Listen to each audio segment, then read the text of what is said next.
Hello, happy new year. Welcome everybody to the ABT Time podcast. This is episode number what, Matt? Do you have the exact number for us?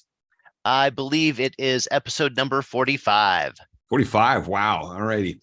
And I don't think we've done an episode for maybe 2 months. Is that correct? Since probably Yep, that sounds about almost, right. Yeah, about October. We had a very, very busy fall, but this is going to be a very important episode, maybe the best one ever, because this is the first time ever it's just going to be Matt and me talking about where we are with the ABT agenda, this long-term mission we've had, working on this ABT framework and everything to go with it. And it is a lot. We're going to have a long discussion here that I'm going to structure around 5 questions. So to keep us on track, so we're not just rambling, but we're at the tipping point for the ABT in many different ways. But the tipping point in terms of gathering momentum, we suddenly, this is 2 weeks into the new year, and almost every day we're getting emails from new organizations saying, we've been hearing about the ABT. We want to bring it here. We've got a lot of the books out now.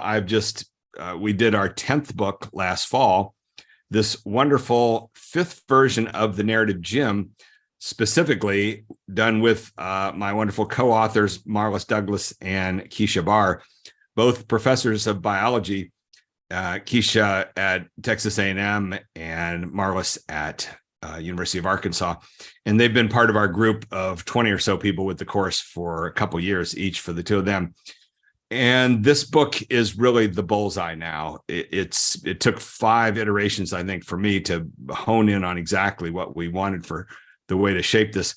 So this 5th one is titled now The Narrative Gym for Science Graduate Students and Postdocs. And it has a bunch of new information on it, in it. I did a lot of revising of the original versions of the book last fall as we pulled it all together. And then Marlis and Keisha have done a great job of putting it into the context of the science world, because, let's be honest, it's getting to be 30 years since I left the research science world. And in fact, that's a little bit of the spirit of that, as well as with Matt, trying to hand over some of these parts of the ABT agenda to people that are better suited for it. It's much better now to have the two of them, 2 younger women scientists, as the voice of the ABT within the science world than grouchy old man me. Although that said, there's an article just came out today about how grouchy people do a better job with focus. Actually, that makes total sense with the ABT framework, because it's all about contradiction. And we can go into a lot of detail on that.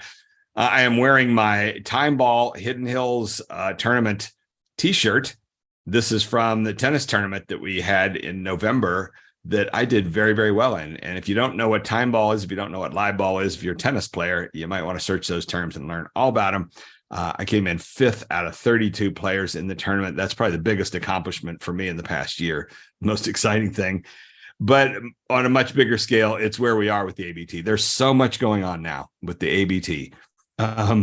We have got so many big groups. We've kind of chosen 2 of the groups we work with as our real model groups right now: the World Bank in the public sector and Pfizer in the private sector.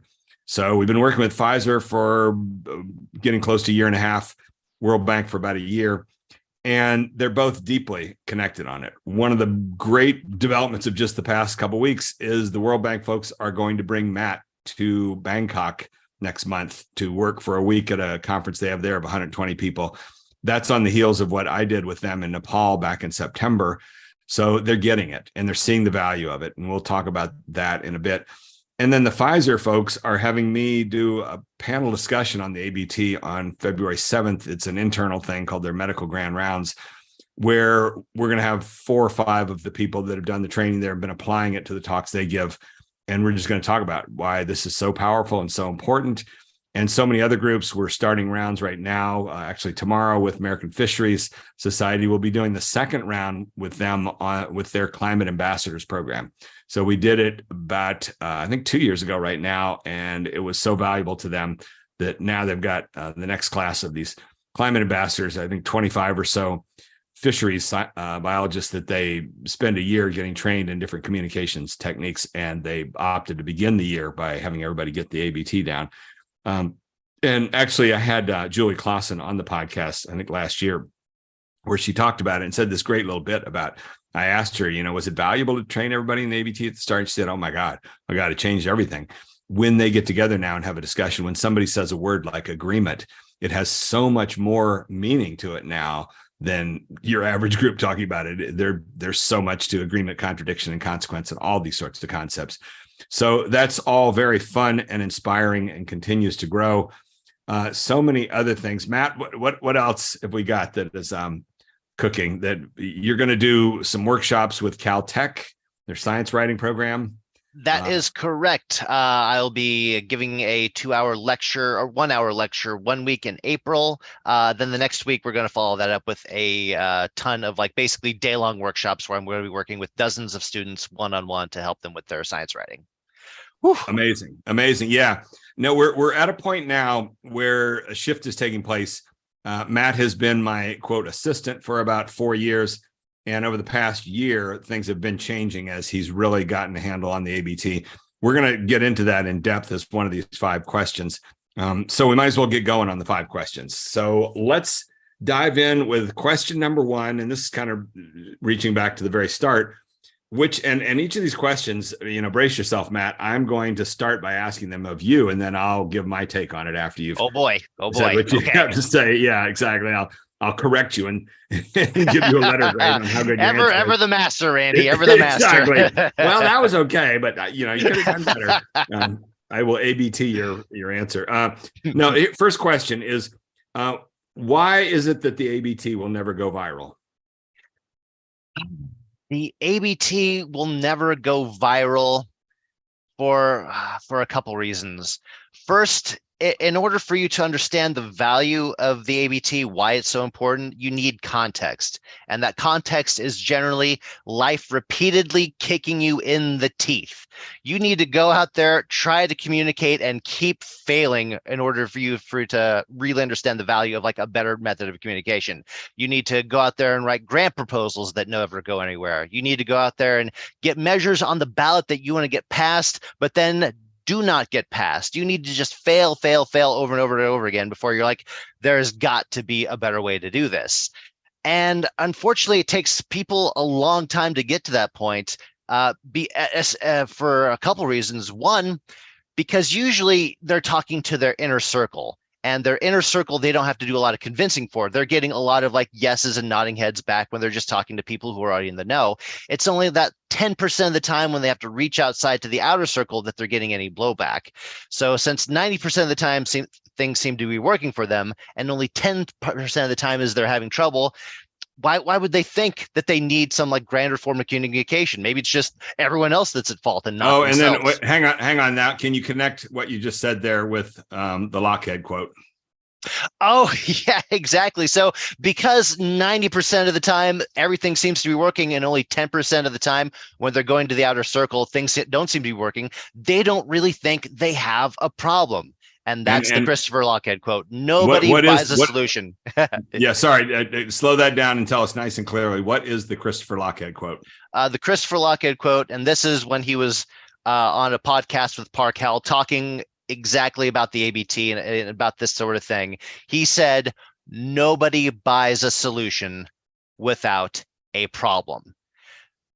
If you don't have a problem, if you don't think there's a problem, if you don't understand what your problem really is, then why would you even buy the solution? And it's interesting. That usually is our inroad, Randy, with a lot of these organizations. There's a lot of people who don't really have a good sense of what the problem is, who haven't really aren't really able to articulate it. But there's always one person in these organizations, the World Bank, Genentech, Pfizer, who understand what the problem is. They're almost the sage mentor characters of their organization. They're the ones who have the proper context as to what the problem is. They're the ones who call upon us, and then we give their people the proper context to be able to grow in their communication skills. So now, why would Christopher Lockheed not be happy with the way you quoted him? Oh, because he uses he uses a lot of swear words, Randy. He's a very potty mouth individual. Exactly. And there might have been one or two in there that I omitted. Yeah, because of my clean Iowa upbringing. I can't help myself. There you go. We open the new book, And by the way, I've already given out all the copies I got, so this is still the proof that only one I've got left. But the very first line of the new book is the Christopher Lochhead quote, because it's so incredibly important. And verbatim, the way he said is, nobody buys a solution without a fucking problem. Language, Randy. So we did our best to try and censor that in the book. But that is really, he just wants to add that emphasis, and it needs that emphasis because it is so true.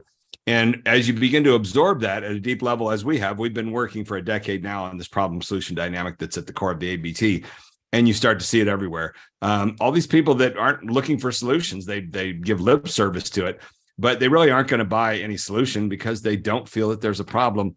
I did a podcast with, which, by the way, can we add the link on there with this guy from the UK, and on a podcast on climate communication.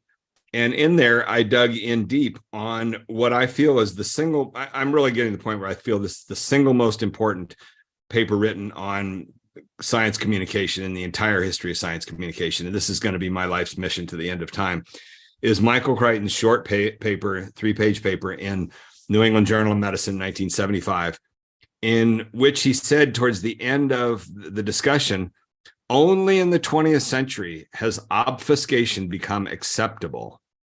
And acceptable is the key word. What that means is that the whole academic world finds obfuscation acceptable. They read and write these papers that are spaghetti, that are uninterpretable to so many people, and they don't see that as a problem. And that, I think, is a problem.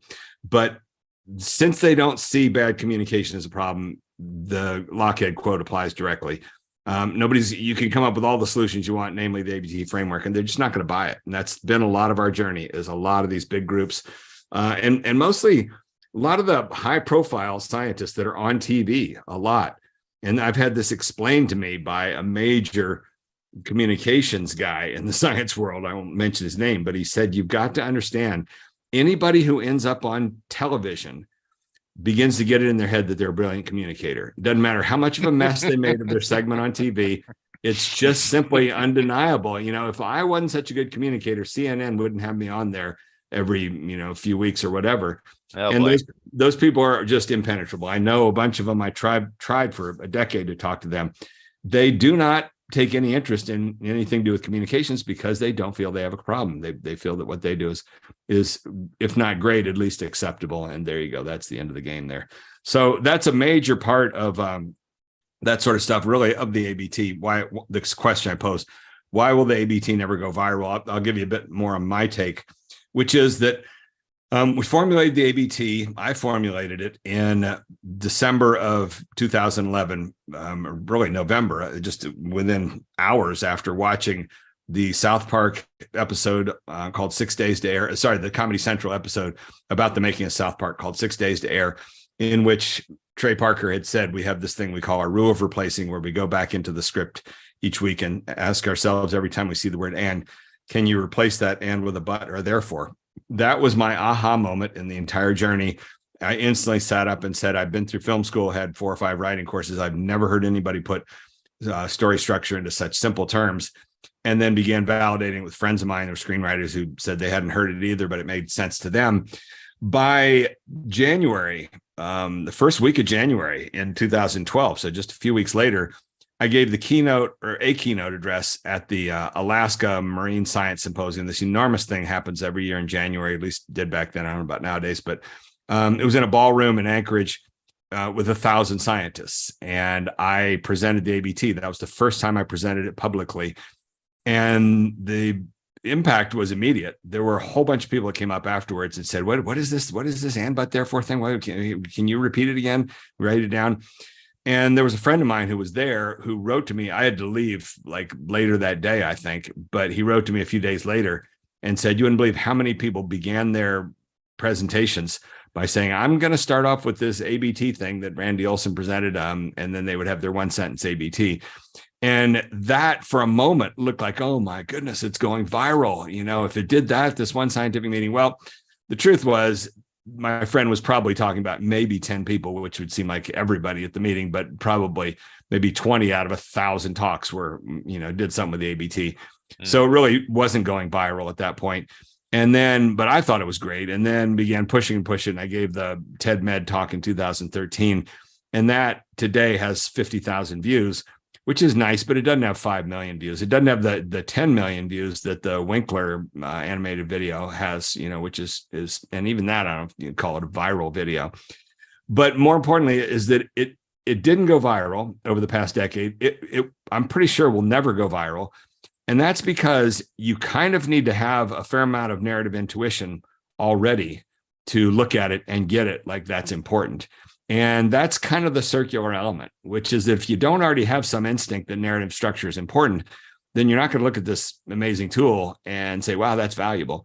So it's a very long, slow journey for all the people. And even I think a lot of the people in our group, it's taken a long time. And actually at the core of it, which we'll probably get into a little deeper in these discussions, is my good friend Greg Tillman, who's now a major producer and director and editor for Netflix documentaries. He was an executive producer last year on Night Stalker that was #1, I think, for like a month on Netflix.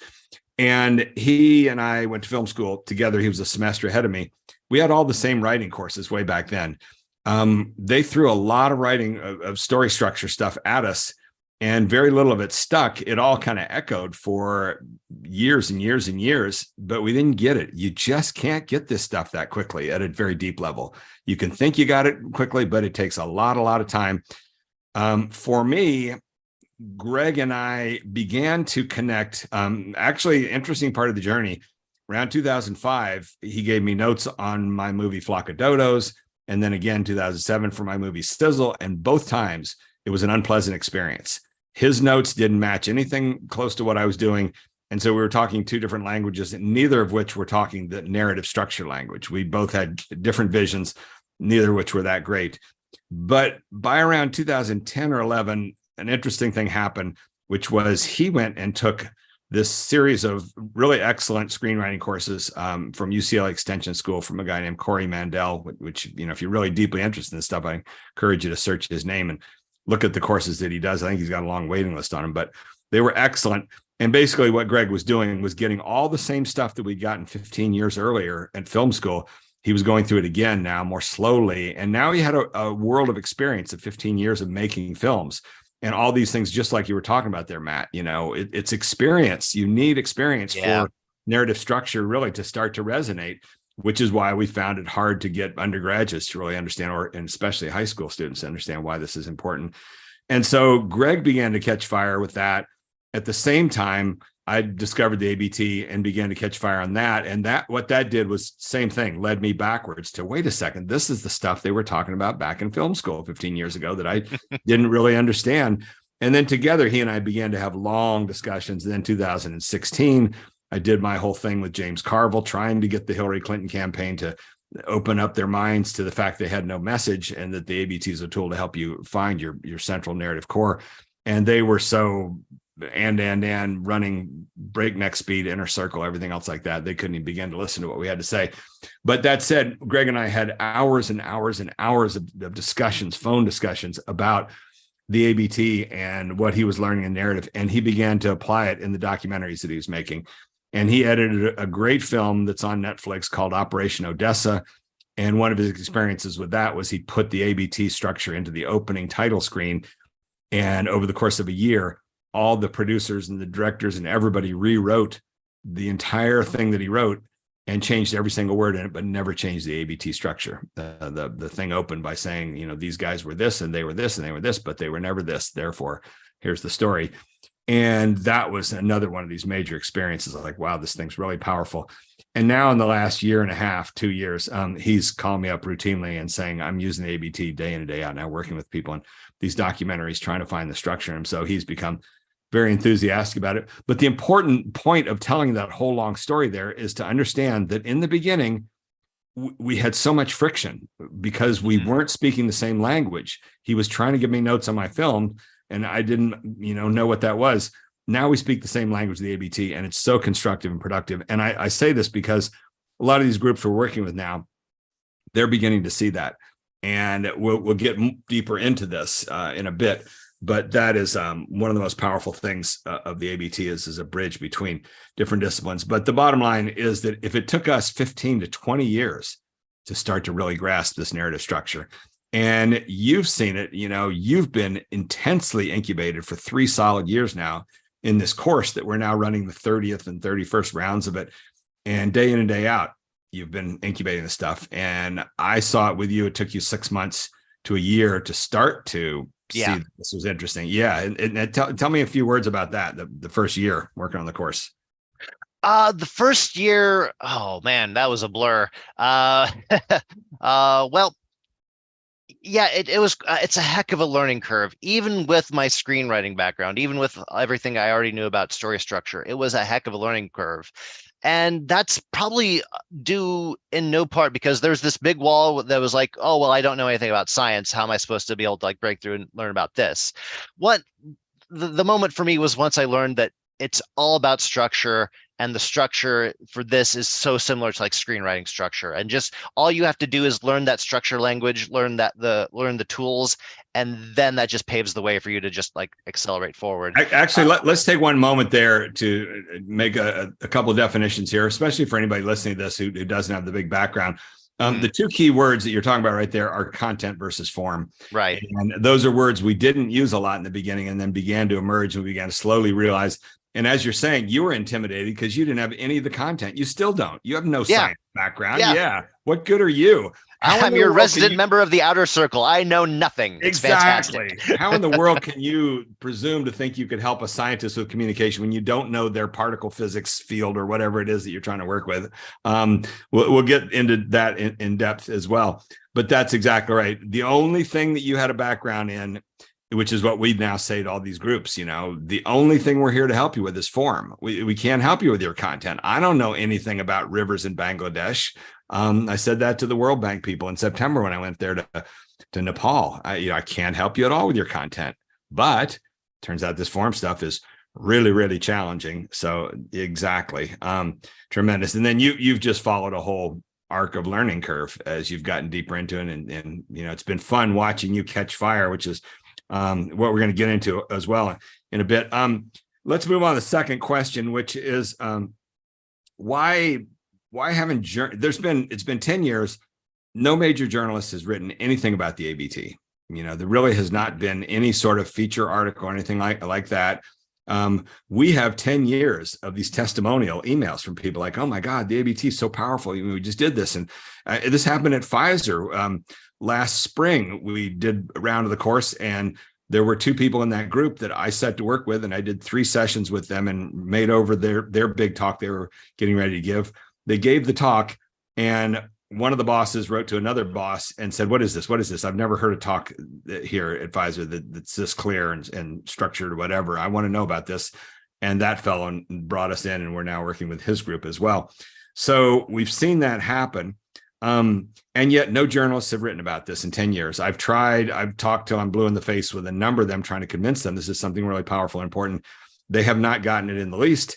And the same thing with foundation people. We've had a number of people from there are foundations that really each year probably give, $2 to $3 to $4 to $5 million for the communication of science. We have not been given 1 penny of that large scale foundation money. I could go through the list of 7 or 8 major foundations that are engaged in that. I could tell you 3 or 4 people that either came to our story circles training or have sat in on the ABT framework course, and nothing. It just doesn't light a fire with them at all. They don't even want to talk any further. Thank you very much. So, Matt, why don't journalists or foundation people get it? I'm not sure how much I can speak about foundations. I don't have a lot of experience working with them, but journalists, I mean, just look at journalists today. They are chasing the big story. They don't want to write the story about the building. They want to write the story about the building that's on fire. It has to be, it has to be big. It has to be explosive. It has to be something that's already popular without them.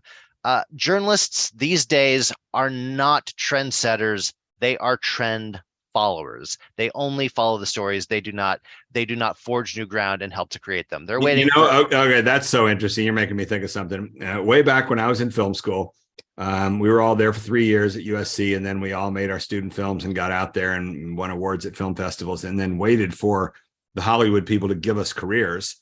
And the gateway into that is the agents and managers. And everybody had this dream of the agent that comes along and looks at your piece of garbage student film and somehow sees in that piece of garbage, oh my God, there's a raw talent there that I'm going to hone and shape and blah, blah, blah. And everybody had that dream coming out of film school. They all thought they would get an agent and the agent would build your career for you. And it's nothing of the sort. What it is exactly what you just said, which is agents are mostly just out there looking for fires that are already burning and then competing against each other to get to be the agent of whoever built that fire. They're not out there to start fires. They don't help cultivate, it's the dream of everybody. But the harsh reality of the real world is that they don't build careers. They do that. The one thing that they sometimes do that we also talked about was throwing spaghetti against the wall. They will sometimes sign a whole bunch of young filmmakers, and like spaghetti, they'll throw them all against the wall, let them go out there on their own. And if one of them sticks on the wall, then they'll start to nurture that one. But again, they're not going to nurture them until there's already fire going there.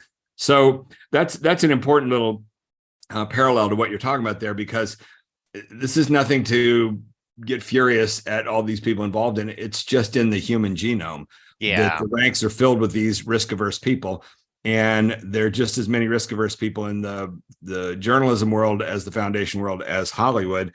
And in fact, especially the foundation world, there was an article about 10 years ago in the New York Times about, trying to cure cancer that just really went into depth that all the major breakthroughs on the less common forms of cancer have to come from outside of the mainstream, because the big foundations only give money to things that we know are going to have a payoff, and they won't do any high risk funding. And so it was all about the single individuals that fund these different labs, billionaires or whatever, that give them a chunk of money to find a cure to some obscure disease, because it's all about risk aversion and all those sorts of things. Precisely. So, any other thoughts on journalists and foundation people? No other thoughts about journalists and foundation people. I want to go back to something you were talking about earlier with your buddy Greg Tillman, and the fact that now you can, like, the two of you can talk the same language. Well, and wait a second, add to that the discussion the three of us had last Monday that was really productive. In which you could see that really that's where we are. There was no friction at all. The three of us just talked for a solid hour so productively, and he had so many good thoughts for us on the ABT. So yeah, and the point that I want to make is you can't have those high level discussions about story or about communication or about presentations or about grant proposals or about anything unless you have the mental tools already in place. You can't build something unless you have the hammer and the saw and whatever, just like you can't take all these different things apart unless you have the right mental tools. I found that especially true in screenwriting, and I learned it the hard way. My first several scripts, I would send out to everyone and their dog, friends, family, people, my old homies from back in Iowa, just everybody saying, all right, here's my script. How can I make this better? How can I make this better? And the best feedback I can get is, no, I liked it. That was it. That was the whole of the feedback. It wasn't until I narrowed my focus to just other people who had the toolbox, who knew about the 3-act structure, who knew about character wants and needs, who knew about the break into two and the internal heaven of the protagonist and their goals that they're trying to achieve. Once I was talking to people who had that mental toolbox, then I got the feedback that I needed, but it wasn't until then. And that's what the ABT provides. It provides a common framework, a common mental toolbox, so that you can even have these discussions in the first place. And that's why it was so productive with Greg the other day.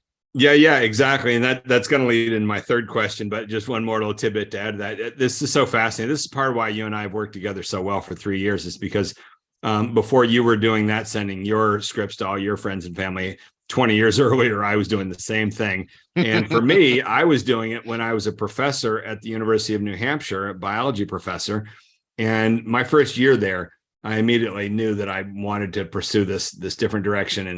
And actually in the fall, my second year there, October in 1989, I took a screenwriting course in Boston at the Boston Film Cooperative.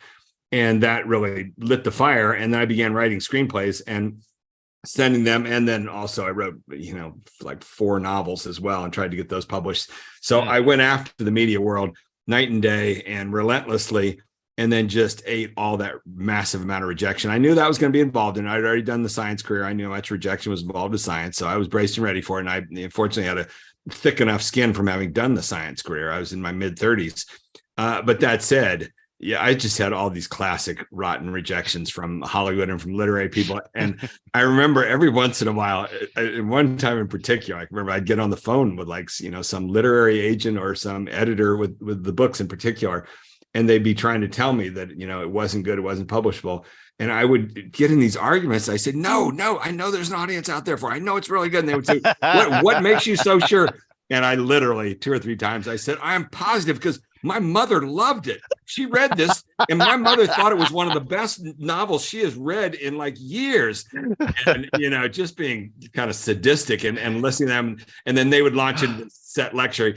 Your mother's not a fair judge. And I would just hold the phone out, listen to them go on and on. You don't know what you're talking about. Partial judges. Oh, yeah, I know already. Whatever, blah, blah, blah. But yeah, no, it's been a long, long journey of all that sort of stuff. But that's where you and I both have kind of beaten this narrative structure into our heads and kind of primed ourselves to at least be able to think at that depth and level. And so on that note, actually, let's go to the third question, which is why is the ABT a powerful and important word to address or a concept framework to address this term silos that you hear talked about with a lot of organizations? We heard it with the FAA guys that have done the course. They have problems there, but all these organizations do. And then in academia, it's a huge problem. Silos. It's unbelievable. Some of these different professions, I'll give you one of my sort of saddest examples of silos is there was a book published by Richard Lanham, who's a professor at UCLA, called The Economics of Attention, that I feel is a masterpiece. It had a huge impact on me as I was writing Don't Be Such a Scientist in 2008. I read his book, and it's just really brilliant. It was published maybe around 2005 or something like that. And I ended up tracking him down, and he and I had lunch. He had just retired from UCLA, great guy, really soft-spoken, and he had read over Don't Be Such a Scientist. It was really nice, and he had specific things to say about it. And if you look at that book today on Amazon, it has maybe 35 or 40, maybe 50 or 60 reviews, but it doesn't have the 2,000 to 3,000 reviews that it should have had. And I said to him at lunch that day, I read your book and just assumed it was a bestseller. And then I noticed on Amazon, it really doesn't have that much for support. What's the deal? And he said, this is exactly silos. He said, well, that was a book about communications, and I'm not in that field. I'm a English literature professor, and everybody in the communications world, I tried to get some of the prominent scholars there to review it. And what came back was, you stay in your lane, basically, is the stupid expression people say, which is, look, you're an English literature professor. You stay over there and do that. I've been through a lifetime of that because I've done 2 careers, science and then filmmaking. And you get that vibe in film school at USC. Oh my God, it was just cutthroat there with everybody in the 50 people in our class. And we'd end up at parties and people would introduce me as a scientist. And these were guys, my classmates, where we had just as much film classes and things like that. They were 21 or 22. I was 38, and my films were better than them. And yet they would do this thing to put you down. Oh, and you got to meet Randy here. He's a scientist. He's a really good scientist. Yeah, but I'm also a filmmaker. Oh, yeah, whatever. That gets into the singular narrative stuff, that people just really have a hard time dealing with the idea that you might have 2 narratives in your life. You just better take your pick. Either you're going to be a filmmaker or scientist. And I kept it quiet a lot of the time in film school about that I had a PhD. I mean, that's also an instant anti-credential for filmmaking, communication, all those sorts of things. And you just deal with all of those things. But towards that end, this basic question of why is the ABT so potentially powerful for dealing with this problem of silos? So your thoughts. Well, first, I want to go back to the parties and things where like your friends would introduce you as the scientist. Yes. I'm such a nerd. I actually went to a workshop once just on networking, like how to network. And and speaking of the singular narrative, the biggest piece of advice that the instructor that day rammed into our heads is at a party, only introduce yourself as one thing. Oh, there Do you go. Oh, Chimney. do Yes, not yes. introduce yourself as a editor, screenwriter, director, Oh, all whatever. right. I will Just the see. one Okay. thing. Okay. I will see that story and raise you one because the exact same story you just told there. We all came out of film school. And when you're in film school in the 3 years, you made a whole variety of films. And, you made a comedy film and you made a drama film and you made a horror film. You made all those things. Yep, And yep, we yep. all sat down and made our reels.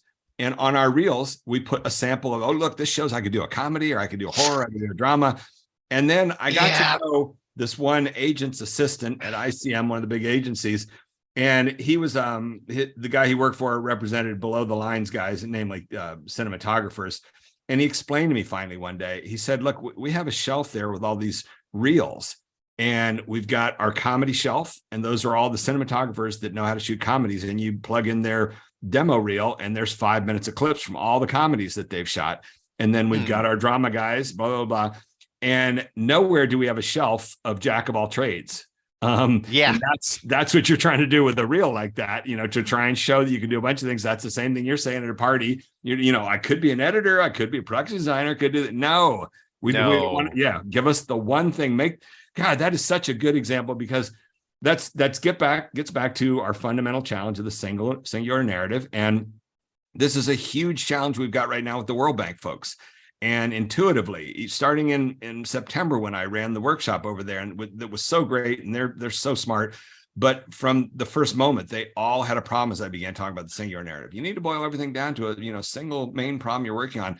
And they were like, that doesn't work for us. We're working in this country. We've got 18 different projects we're doing and all these different things. How are we supposed to? Well, you got to work on it. You've got to find a way because it's exactly what you say. If you show up at the cocktail party and say, I'm 8 different things, you're nothing. And then what does that connect with our favorite improv expression, which is if everything is special, nothing is special. There you go. Okay, keep going on your thoughts on but I'll get back to silos. Yeah. Let's hit silos. So we talked about one reason already that the ABT is the silo buster, as I like to call it. Yes. And that is having a common language, having these common mental tools is so important for being able to communicate across departments, so long as like maybe another department or maybe upper management or maybe whoever is also using those same set of tools. But what if they aren't? What if it's only your one department or in an organization that has the set of tools? Well, the ABT has an answer to that too, and that is in the agreement in the and section. We train our people in this course. We try to ram this home over and over again that one of the most powerful ABTs you can have is the audience as hero ABT. And that's where you try to see everything from the audience's point of view. You look at what their values are, you look at what's important to them, what they care about, and you try to connect those values with what it is that you're doing. You're trying to reach across and connect it right from the get-go, right there in the and. If you're able to do that, if you really listen to and understand and know your audience and what their wants and needs are and make that connection, then that's method 2 of busting through a silo if they do not speak the common ABT language. Now, let me ask a question. Have you ever seen anything relevant to this in these things that we run called working circles? Oh my God. Yeah, especially in the scenario number 1 where everyone's has that same common language. So in that case, we have in a working circle, it's maybe a person from the FAA, an engineer who's presenting an ABT about like runway roughness and like all the variables that go into that. Perfect. And in that working circle is a member of the National Park Service and a NOAA scientist. and someone from one of our open rounds, and a Pfizer scientist, people that don't know the first thing about runway roughness, how could they possibly give this FAA engineer any feedback? Or even an improv actor, or Even an improv actor or a screenwriter. Or a music producer from the business world, from Park Howell's rounds that we've done. Yes, or a publisher, someone who runs a publishing company. Like it could be, we have this whole huge eclectic mix of people. Okay. So first off, if you had those 5 people in the room and none of them knew the ABT, what would the discussion be like? You know, with somebody reading their whole complicated thing about runway roughness. Yeah, what would these other people have to say? Well, they would start, if they were all trained in the ABT, they would just start falling back on the tools that they knew that we ram into their heads, starting with wait. I want you to tell us the scenario if nobody even knew what the ABT was. Oh my God, then it's just going to be a mess. It's a free for all. Like, it's going to be talking not about the form, but about the content. And maybe you can make this a little bit more clear and blah, blah, blah. It's just going to be a mess all over the place. The guy who's the music producer will be talking about the roughness of his driveway. Yes, they'll be trying to bring it to like anything comparable in their lives. And yeah, exactly. And the poor FAA engineer will be sitting there scratching his head saying, I appreciate your thoughts, but I don't think your driveway roughness is anything equivalent to a runway roughness. Yeah. Okay. That's exactly what would happen. You know, everybody be trying their best to and they'd be focused on the content, you know, or at best, Randy, at best, they would say, that's good. I think that's good. Yeah, that's good. Exactly. Good enough for me. It's acceptable. Yeah, precisely. And that's great. You know, think about that. Your control group, first off, that doesn't know what the ABT is. Then tell us how these actual working circles go. It's a half an hour long. And what happens in a working circle? In the working circle, when they instantly just start falling back on our 3-step model. They make sure they have a clear understanding of what exactly the problem is, the specific level of the problem. And the problem might be runway roughness, or the problem might actually be that they don't have the funding for a study on runway roughness, that they need to get more data to know what to do about the problem. So they have to make sure they hit exactly the right level of analysis. That's step 1.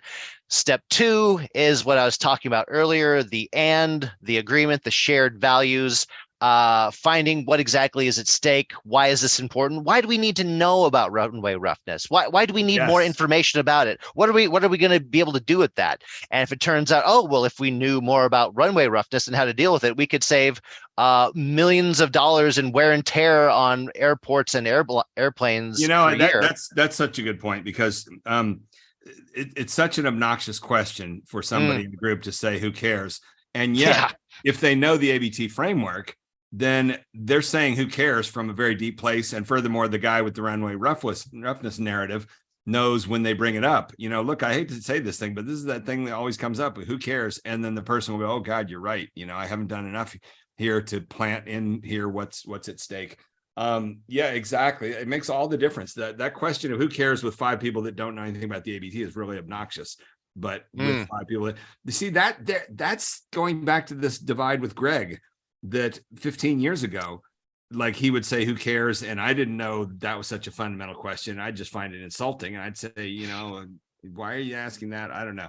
But you're right. Once you get that common ground of the language of the ABT, then everybody knows these questions aren't obnoxious. They're there to help you. Yeah, they're there to help you. They're there to help you see this from someone else's point of view. The question of who cares is just to see this from the audience's point of view, to step outside yourself and look at this from the eyes of someone who doesn't know the intimate details that you do, and don't inherently know why it's so important. And speaking back to the discussion with Greg, this is why we've had to even revise the MAT template a little bit. Yes. Because it began, so the MAT template, for those of you who don't know, are kind of the emotional beats of the ABT. So the ABT is agreement, contradiction, consequence. Those are kind of the story beats you want to hit.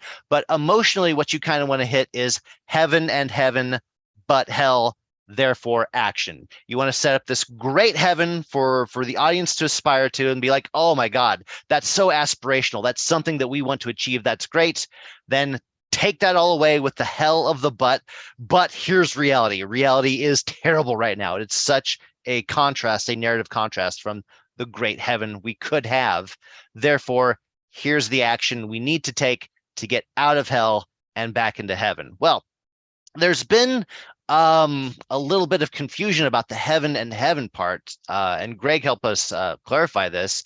We had to actually kind of just pull this back to Joseph Campbell, look at that hero's journey, and we realized the first heaven is actually more about the status quo. And by that I mean we're just trying to figure out in that first part of the and who the main character is and what they're doing. It's really that simple.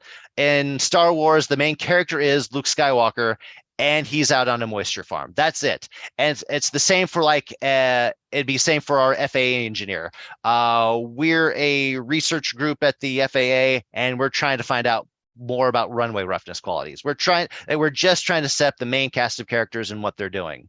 And then okay. And actually, you're starting to get into that movie stuff, which is for question number 4. But let's see. I'll say one last little thing on the silos issue, which is this is such a huge problem now in a world of too much information. Is all these different disciplines just can't talk across them. But it was already there. There's a famous essay in the science world by C.P. Snow in 1959 called The Two Cultures, and he was a combination novelist, acclaimed novelist, British novelist, and a physicist. So this rare breed that was two completely different professions. And he wrote this essay about, he was at Oxford University. He said, the thing that troubles me is I go out on Monday night with all my science buddies and we speak one language. And then Tuesday night, I go out with all my literary buddies and we speak a completely different language. And I can tell that these two groups would never mesh. They're oil and water. And the scientists haven't known what to do about that. They've talked about the C.P. Snow Two Cultures essay for decades. There's never been anybody with an actual functional approach to how to address that. We have it now with the ABT framework. We absolutely have it. And we are now working with people in the trenches using it. The people at the high levels of the science world still can't open their brains up enough to really consider it. I've been, endless shouting matches with a lot of them. I'm just tired of their closed-mindedness or conservativeness. They just don't look for innovations and solutions.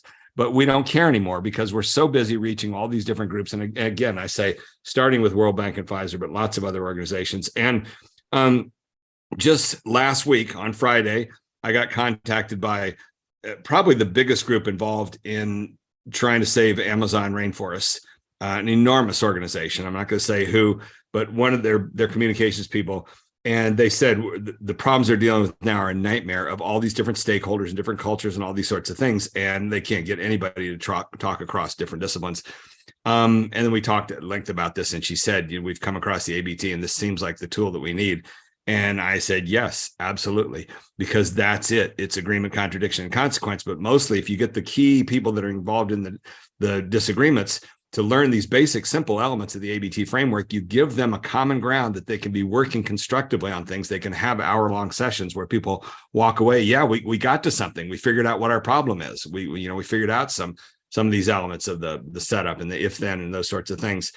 And it's very, very powerful in that regard. And so I'm pretty sure we're going to be scaling up another set of training with those folks. And so this year we're hitting the tipping point this first week. That's why we didn't do the podcast last 2 months. We've been so swamped with all these things, but that was exactly the hope. And it's happening, which is really, really fun, which leads me to the fourth. We're getting near the end here. The fourth question of the why questions. Why is Matt David the heir apparent to the ABT empire? And a great deal of thought has gone into that. I'm going to ask you first, why are you the guy that's meant to be starting to take over in this stuff? Because that's what's happening right now is we're undergoing this change where you're hit the same level with me. And why do you think you're the guy meant to do this? It's so interesting how we've come at this all from like such different directions initially and like kind of cross paths in the long run. You starting off with your science career on this end, like moving toward communication and screenwriting and Hollywood, me starting at communication, screenwriting, Hollywood, and moving toward the science and structure and this more formal way of doing things. And by the way, to add one more thing, Greg before he went to film school, he did communications training with USDA. So that's the amazing thing with him. Oh. He already had this planted 30 years ago in his background. So it's not surprising we would all converge together and now be speaking this common language. But yeah, keep going. But I would say, why am I the heir apparent? Because I'm fascinated by structure. I love this stuff. Yeah. For me, and for so many of us, well, it might be, it's really sappy to say this. It's cheesy. I don't care. I'm saying it. I want to save the world through narrative. I believe that when I see so many of these organizations, when I see the problems that they're having, when I see the information overload that society is going through, and then I see them after the training go out there with more confidence and more ability to make changes, that matters the world to me. Like, I always wanted to make an impact, and never in a million years did I think I would ever be able to make an impact by my stupid screenwriting classes from college I took, and my improv training and everything. It all just kind of culminated in this. I'm using this vast array of like more humanities and Hollywood level education, everything from screenwriting training to stand-up comedy training, improv, sketch comedy writing. I'm using all the tools from that and trying to bring them over to other disciplines. I want to help bridge that divide so that everyone, all of you who are out there, all of you who are trying to change the world, who are trying to make the world a better place, either through just like making the environment greener or settling disputes or just trying to alleviate some of the suffering out there. I want to help you. I want to help give you the tools that you need to be able to do your job. That is excellent. And just to add a couple things onto that, the transition is from, you being just an assistant to me realizing that you're really getting the stuff at a deep level. There's been a bunch of different moments along the way, but three that popped in my head the other day thinking about this. I think the first really major thing was the stuff you were doing with Five Gyres about a year and a half ago. We ran the course with them, and then we set you up to do a few separate little rounds with individual one-on-one people that couldn't take the course or who knows what. And Anna Cummins, the co-founder of Five Gyres that really kind of initiated all this, began telling me, God, these people really love working with Matt. He's doing such a good job. And that was when I began to realize, wait a second, that's just my assistant. What do you mean he's doing a good job teaching this stuff? And she raved on, and they all, they all thought you're wonderful. And you are, and you bring that much younger demographic to their folks. You're the same age as them. And that helps a lot with all that. So that was the first wake up moment for me. Like, wow, this guy is no longer just being the organizational guy, but he's actually getting it. And of course, I began to hear moments where you jump in the course, and I start to hear your voice sounding as knowledgeable on the stuff as me. Oh, and I think big moment number 2 was with Julie Clausen's group of NOAA scientists and fishery biologists. The 2-day workshop with them. You're like, oh, let's. Randy was like, oh, let's give Matt a try. What the heck, Julie, you can get him for cheap. Like, have him run a 2-day thing. Like, okay, sure, whatever. And I ran it, and it seemed to go really well. And that's where arose the Matt template. Wait. Now hang on. Slow down. You're taking the words out of them. I've got it written down here. That's number 2. Exactly. So that was moment number 2, precisely. And that, you're right, that came out of the fisheries group. So moment number 1 was just seeing how well you worked with the Five Gyres folks. Moment number 2 was exactly that. About a year ago right now, you said, I came up with this thing working with these fisheries folks. What do you think of this? Heaven, but hell, therefore action. And I said, it sounds good at first. I need some time to percolate on it. And then day after day, week after week, deeper and deeper and deeper, to the point now, a year later, is really almost the fundamental tool that we're doing, especially with this latest tweak of the first element being status quo and heaven, but hell. You start structuring your speeches with the exactly. Like I did Emory. those 2. Yeah, that climate communication podcast thing. Definitely, exactly. If you can put the link on there, if people want to hear me tearing into the climate clods. I have the lowest opinion of the climate community when it comes to communication. Sorry, might as well. It's time to just kind of solidify that. I have just about zero respect for the work that they've all, fell into the poorly structured Al Gore movie that was the ultimate and piece of machinery, and none of them ever critiqued it for it being a bad piece of communication. They still to this day think it's brilliant. So yeah, this podcast I did just before Christmas with him, it's pretty harsh, but I just kind of put it all out there, and I use that structure. The first 12 minutes of it, I said, let me paint a picture of a perfect world. This is how climate communication would have gone over the last 50 years had people discovered that Crichton paper back in 1975 and used that as the guiding light, which it still ought to be. So I went through heaven and heaven and heaven, and then I dropped the bomb of here's the hell of the mess that you people have nowadays. And then the action of here's what you ought to be doing to try and work on it. But I don't know. They don't listen. And so I'm tired of beating my head against the wall in that direction. So yeah, the Matt template has been incredible. And then I used the same thing with COVID communication. I did with the Emory University Medical School, their monthly seminar, they had me give a talk there, and I used it there. I said, here's how the pandemic would have gone in a perfect world, but here's what really happened. Here's the hell that what you got. And here's the actions I recommend. So that was number 2 was the Matt template, which is incredible. And then number 3 was just a month or 2 ago, this moment that happened in the course, which was having you jump in after Park Howell when he came and gave his talk.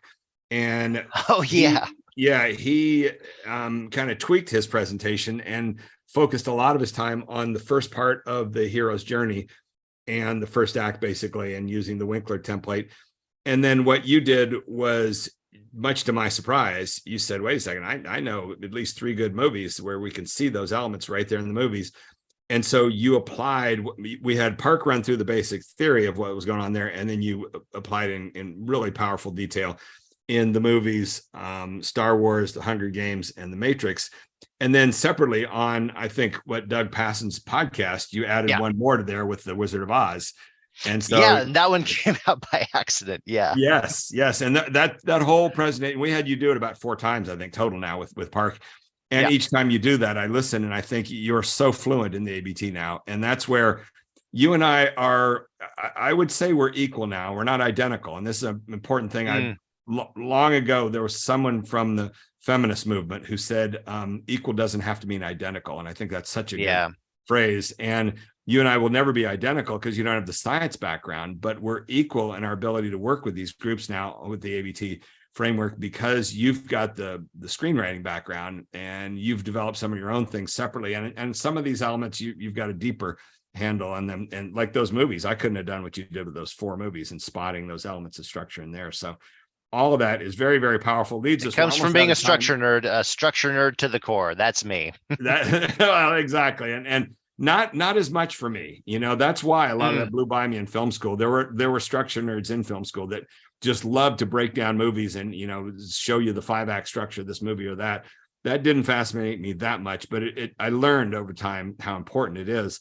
And we're almost out of time here, but we are now to the 5th question. Which is, why are we so sure that AI is going to ruin everything for us or is going to take the ABT away from us? And I had already crafted that question before this morning's front page article came out in the New York Times about how professors overnight are now being forced to confront Chat GPT and what it's doing for their ability to give assignments, because now students can just get on Chat GPT and say, please write me a term paper on this topic and hand it in, and the professors are being bamboozled by it. We know this from 5 years ago. My good friend Mike Backus, who's been a part of the ABT framework work that we've done, super smart, one of the world's top experts on medical marijuana. His book has over 1,000 reviews on Amazon and hugely popular, and kind of somewhat of a visionary, especially from his work he's done in Hollywood. And 5 years ago, he began to open my mind up to AI, and especially James Barat's book, Our Final Invention, was a really important book in 2017 that began to just say, look, this is not debatable. Here's our future. Probably by about 2030, the singularity is going to happen and all this stuff is going to get taken out of our hands. And this Chat GPT stuff, this is a major part of that story that he was already describing.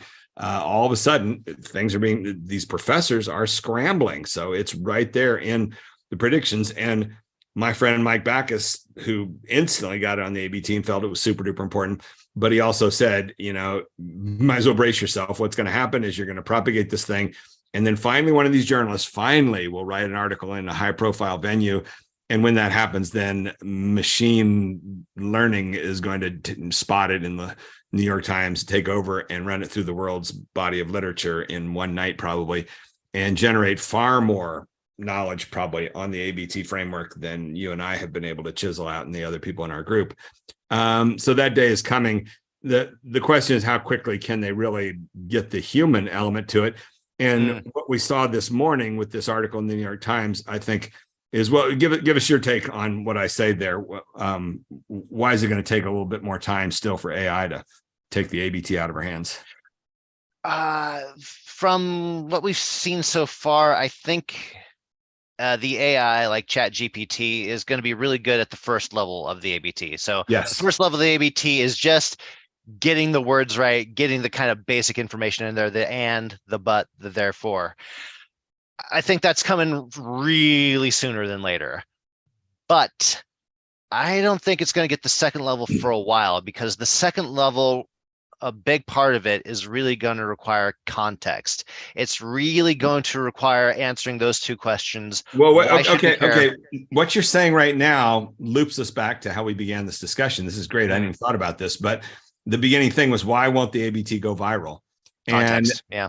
Well, it's because users who don't already have some narrative intuition don't really see the power of this thing and how to really apply it.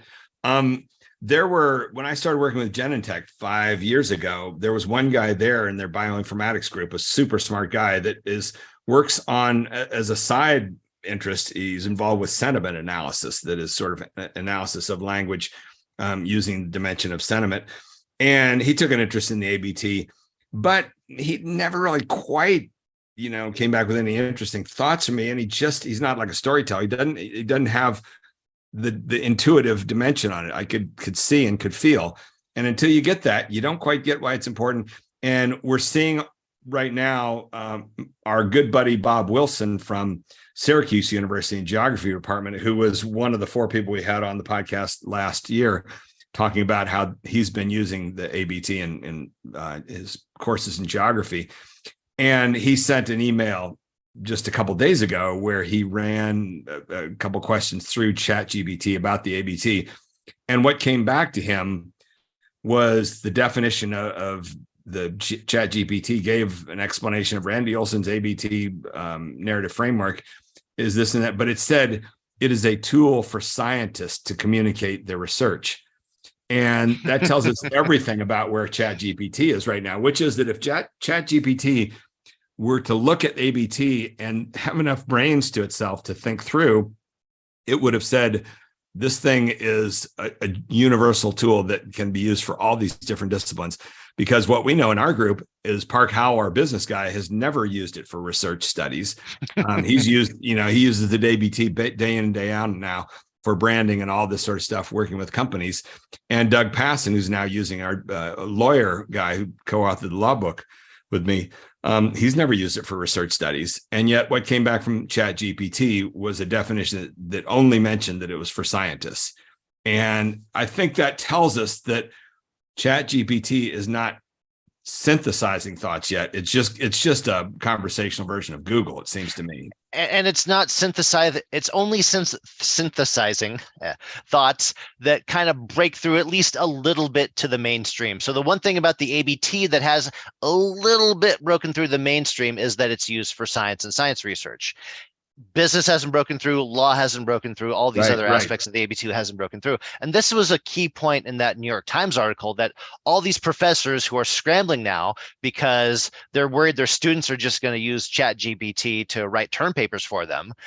They figured out one of the current defenses, one of the little bulwarks they're putting up, is that they're going to stop using reading material for the research paper topics that is mainstream. So instead of Shakespeare's A Midsummer's Night Dream, they're going to like maybe one of Shakespeare's more obscure sonnets and have them write papers over that. So if they can just delve more into obscurity, delve more into non-mainstream things, that will get outside of the reach of ChatGPT. I think that's where we're at right now. We're outside the reach, but Heaven Yeah. forbid we ever get famous, Randy. Heaven forbid we ever Well, break through to the mainstream, and then it's all over. Yeah, no, exactly. And we don't need or want that anymore now because we've got Yeah. great clients. We're having so much fun. You're going to Thailand. You're going to have the time of your life there, and you may be going to a few other places that we're talking with people about. So no, we're totally up to speed, having a ball. I love how you're packaging me as basically Randy on the road. Like that's basically my new exactly title. right. I got so burned out on travel that I just want to sit here and not travel ever again, just play tennis and surf. But yeah, no, exactly. And the Chat GPT thing is it also makes me think of, oh, I know what the first thing I did with Chat GPT was I got onto it 2 or 3 weeks ago. I read about an article and I asked it to tell me all about metamorphosis in starfish library. And what came back, exactly what you're saying, what came back were all these generic details about it, but there was nothing much that was like the specific piece of information that I know from that's my field of expertise when I was a marine biologist. And I was looking to see if it would know these bits and pieces like that. And no, it came back with the generic stuff. Exactly what you're saying. So, it's funny. We're always talking about in the ABT class about getting in the weeds. Like scientists love to get in the weeds. Well, it seems like the weeds are the one place that Chat GPT cannot go. It doesn't have the inroads to it yet. Very in the good weeds point. right now is still kind of the domain of the experts. Yeah. And as a result, if you're not an expert and you look at what it's done, you're impressed. Like, oh, wow. Like, look at that. this is really good. Yeah. Yeah. This is a great undergrad level term paper. Yeah. This is fantastic. Exactly. But if you're an expert in a topic, I think you'll see what it comes up with just ain't there. And that's pretty tough. Yeah, it's tough to crack the nut of that stuff, I imagine. So who the hell knows? So anyhow, bottom line is we're not worried. We're at least going to be business for another 6 months. At least. And then the singularity will hit and then it'll all be done with. So excellent. All right. Well, this is a fun discussion. I hope a few people found this useful to listen to because I think anybody who's been following the ABT knows that we've gotten to the point where you and I are really become equals in what we're doing. And that's just going to broaden out what we're capable of accomplishing and spreading this wonderful thing, which is, as you say, it's a really wonderful thing because we have so many testimonials from people about, wow, the ABT, there's so many organizations now that like start their Monday mornings with everybody around a table and say, everybody give us your ABT of where you are with your project. I mean, it's such a perfect way to achieve focus instead of, and to keep people from rambling on. And people don't want to ramble on and on. They just need a structural tool like this to be able to do it. And the last thing to say, actually, to semi-plug this, is right now you and John Rail and I are working on this 5-minute video we're doing about John Room from one of the top guys at the World Bank. After doing the workshop in September with me, he went off to Bangladesh for a field site visit and spur of the moment wrote a 90-second ABT that he performed on his iPhone and then made it into a video of him just standing by the Jamuna River in Bangladesh and just followed perfect ABT structure and followed the MAT template and told about why this is such an amazing project they're doing and all the great things that could happen. But here's the challenge. And so we're turning that into a little instructional 5-minute video that I think will be widely used to help people see the application of the ABT in a practical sense of how that, and he's gone on to make a whole series, like 6 or 7 of those, different site visits. It's his tool to do now is to show up there and just synthesize everything together into a 1-sentence ABT. And the fact is, for the broad audience, if you're not hypersensitized to those words and but therefore you don't even hear them when somebody you're oblivious. It just, they're invisible. So that's all fun and exciting. And all right, the new year is off to at breakneck speed, as I've been saying, as you know, and we got lots more ahead. And I don't know, you got any words of inspiration for everybody? Have a great year. Oh yeah, have a great year. Good luck with your New Year's resolutions, everyone. I believe in you. And keep in mind that both Matt and I are narrative nerds, and we actually really enjoy reading ABTs. And they're like a puzzle every time. They're like a Sudoku or a crossword puzzle. So don't hesitate to send us your email with an ABT if you just want a quick glance of a few thoughts on, you can change so much with just 1 or 2 little notes. It's amazing. Yep. If you're looking for a way to contact us, you can do that through abtframework.com. abtframework.com. That is it. All right. Happy New Year, everybody. And talk to you again soon here on the ABT Time Podcast. Bye. Bye.